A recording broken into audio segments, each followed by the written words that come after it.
नमस्कार, आपण पाहत आहात सतर्क इंडिया न्यूज। पाहता सतर्क इंडिया न्यूज, प्रत्येक पाऊल लक्षात येतं।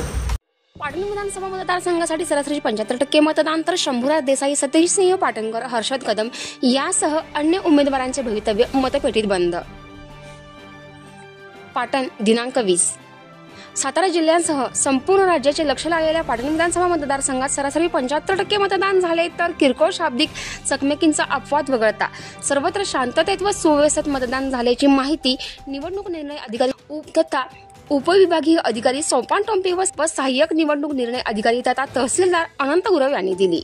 पाटण विधानसभा मतदारसंघासाठी महायुतीकडून शिवसेना शिंदे गटाचे शंभूराज देसाई, महाविकास आघाडीकडून शिवसेना उद्धव बाळासाहेब ठाकरे गटाचे भानुप्रताप उर्फ हर्षद कदम, तर अपक्ष सतीश सिंह पाटणकर या तिन्ही प्रमुख उमेदवारासह बसपाचे महेश चव्हाण, वंचित आघाडीचे Balasaheb Jagtap, Republican party of इंडियाचे विकास कांबळे, राष्ट्रीय समाज पक्ष विकास कदम, अपक्ष प्रताप मस्कर, संतोष यादव, विजय पाटणकर, सूरज पाटणकर असे 11 उमेदवार निवडणूक रिंगणात उभे होते।